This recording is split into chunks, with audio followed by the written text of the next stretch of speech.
Wilson disease എന്ന് കേൾക്കുമ്പോൾ നിങ്ങൾ വിചാരിക്കും ഞാൻ ഏതോ ഒരു ഹോളിവുഡ് നടനെ കുറിച്ചാണ് പറയാൻ പോകുന്നത്, അതല്ലെങ്കിൽ ഏതോ ഒരു സ്പോർട്സുകാരെ കുറിച്ചിട്ട് ഞാൻ എന്തോ സംസാരിക്കാൻ പോകുന്നത് നിങ്ങൾ വിചാരിക്കും.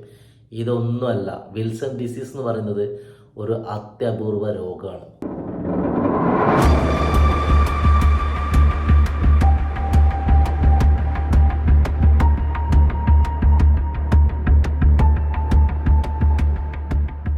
ഈ വിൽസൺ ഡിസീസ് എന്ന് പറഞ്ഞാൽ നമ്മുടെ ശരീരത്തിൽ, അതായത് കരളിലും തലച്ചോറിലൊക്കെ ചെമ്പിന്റെ അളവ് വളരെയധികം അടിഞ്ഞു കൂടുന്നൊരു അവസ്ഥ കേട്ടോ.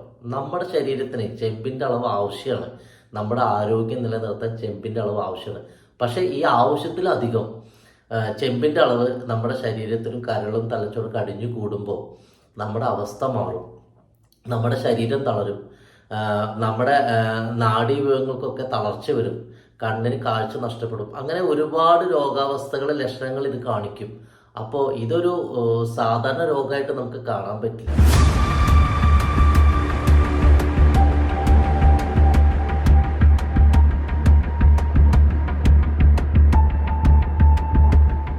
വിൽസൺ ഡിസീസ് രോഗം ചികിത്സ നമ്മുടെ നാട്ടിൽ ഒരു ഫലപ്രദമല്ല കേട്ടോ. അതുകൊണ്ട് തന്നെ ഈ രോഗം വന്നു കഴിഞ്ഞാൽ ഇത് പ്രധാനമായും ബാധിക്കുന്നത് കരളിനെയും തലച്ചോറൊക്കെയാണല്ലോ. അതുകൊണ്ട് തന്നെ നമ്മുടെ ശരീരത്തിന് ആവശ്യമായിട്ടുള്ളൊരു ആരോഗ്യമോ ഒന്നും ഉണ്ടാവാൻ സാധ്യതയില്ല. ഓട്ടോമാറ്റിക് നമുക്ക് തളർച്ച അനുഭവപ്പെടും. നമ്മുടെ നാഡിക്കൊക്കെ ബലക്ഷയം വരും.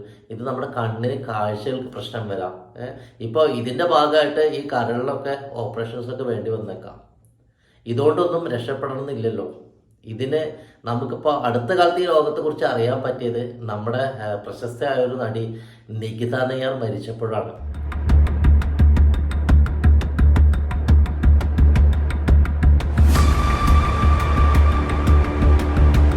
നികിത നയ്യാർ നിങ്ങൾ ചിലപ്പോൾ അറിയുന്നുണ്ടാവും കേട്ടോ. നമ്മുടെ ദിലീപ് ബാബുവിന് പ്രധാന വേഷത്തിൽ അഭിനയിച്ച മേരിക്കുണ്ടൊരു കുഞ്ഞാട് എന്നുള്ള സിനിമയിൽ ബാലതാരമായിട്ട് വന്നിട്ടുള്ള കുട്ടിയാണ് കേട്ടോ.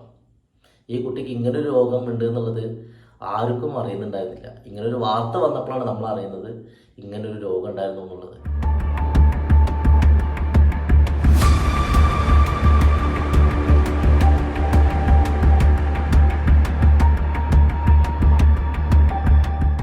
ഈ കുട്ടി മരിക്കുമ്പോൾ വെറും 21 വയസ്സായിരുന്നു. BSc സൈക്കോളജി വിദ്യാർത്ഥിനിയായിരുന്നു ഈ കുട്ടി. ഈ കുട്ടിക്ക് ഈ രോഗം വന്നിട്ട് കരൾ ശസ്ത്രക്രിയ ഒരു 2 പ്രാവശ്യമൊക്കെ നടത്തിയിട്ടുണ്ട്. എന്നിട്ടും ഈ കുട്ടിനെ രക്ഷിക്കാനായില്ല. ഇങ്ങനത്തെ രോഗമൊന്നും ആർക്കും വരില്ലേ എന്നാണ് നമ്മുടെയൊക്കെ പ്രാർത്ഥന. കാരണം നമ്മുടെ കുടുംബത്തിൽ ഇങ്ങനൊരു അപൂർവ രോഗമൊക്കെ വന്നിട്ട് കുട്ടി മരിക്കുമ്പോൾ നമുക്ക് രക്ഷിക്കാൻ പറ്റാത്തൊരു നിസ്സഹായാവസ്ഥ, അത് വല്ലാത്തൊരു വേദനയാണ്.